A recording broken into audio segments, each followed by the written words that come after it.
Murder in the village of the dead. Tell me this is a joke. For a while now, I've wanted to talk about various lesser known games on this channel that I really like. You know, maybe make a devious intent on a character from a title that not many people have played. The problem is, I know only a few of you who watch my stuff will actually know what the hell I'm talking about. So I've decided to just make a whole new series dedicated to suggesting some great games that you guys might not know much about. This is going to be a much smaller and more casual series for the most part. Some videos might be longer than others, but overall I'm not here to give too much away about the games I'm discussing. I'm hoping I can pique your interest here and maybe get you to play and enjoy some underrated games you otherwise wouldn't have. So to start this series off, let's take a look at a game called Folklore.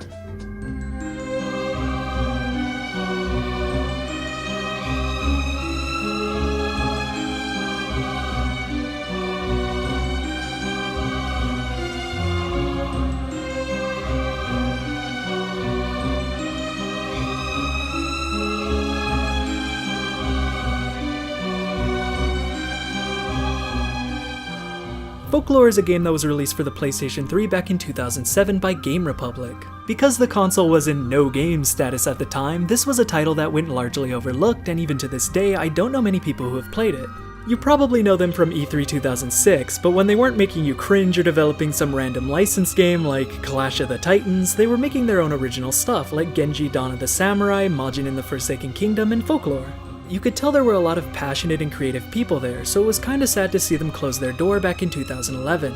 Apparently a bunch of Game Republic staff went to work at Shinji Mikami's new company, Tango Gameworks, so that's good to hear. Out of the handful of titles Game Republic made while they were still active, Folklore is probably the best one. The game follows two characters, a woman named Ellen and a man named Keats, as they try to unravel a paranormal murder mystery in a quiet seaside town in Ireland. Ellen is trying to find her missing mother, while Keats is just trying to get a good story for the magazine he writes for called Unknown Realms, which interestingly enough was the original title of the game. The town the game takes place in shares a connection to the Netherworld, the realm of the dead, and both characters will find themselves exploring its many dimensions and defending themselves against the dangerous creatures called folk that inhabit it. You can choose which of the two characters you want to play as, but inevitably you'll have to complete both sides of the story to get the final chapter. While in the real world, the gameplay consists of exploring the town and talking to its citizens to advance the story, but in the Netherworld it transforms into an action game as the main characters gain new appearances and powers. So basically the game is one part detective mystery story, one part magical girl anime, and one part...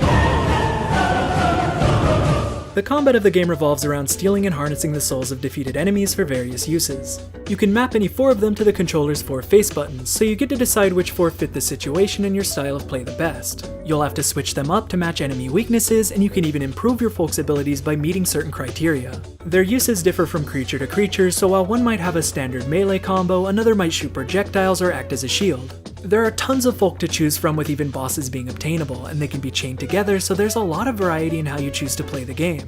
Both characters feel considerably different handling these creatures too. How Ellen uses one usually differs at least slightly from how Keats uses it, and they both have creatures unique to their sides of the story. Ellen feels like she's summoning these folk to attack for her, while with Keats it almost feels like they're an extension of him. Because of this, combat doesn't feel the same between them, but this also means if you're like me, you'll begin to prefer one character over the other. Also, if you're wondering, yes, the game does want you to use 6-axis to capture folk.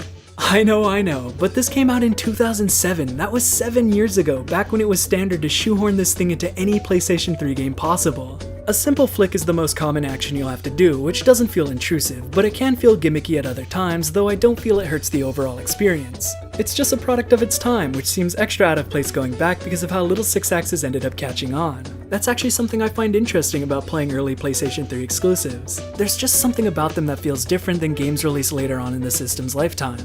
For the most part, both characters go through the same levels, so you'll basically have to play through them all twice to get the last section, which is my biggest criticism of the game. The first time I played it, I completed Keats' story first, and was kind of annoyed when the game told me to stop and start all over again with another character before I could get the ending. So I suggest you alternate between both characters as you proceed so this doesn't happen to you. Switching perspectives should also keep things fresh and help you understand the story better. This is a budget title, so expect some filler and don't expect a ton of voiceovers. You'll be spending a lot of time reading, though it does fit well with the town's quiet atmosphere. The game even went with cutscenes similar to the ones in Bayonetta to save time and money. For what it is, I think the game looks really good. Its aesthetics more than make up for its graphics lacking on a technical level. That being said, it does pull off some impressive effects that you didn't see much that generation. There are some really nice looking levels in this game, especially towards the end, which are total eye candy, and they're surprisingly diverse thematically, each one carrying its own distinct atmosphere. If there's one thing the game really nails, it's creating fantastic and mysterious worlds that you never feel quite welcome in. Game Republic really liked using bright, neon colors in their games, and I can appreciate the life it brings to the imaginative levels you explore and characters you meet throughout.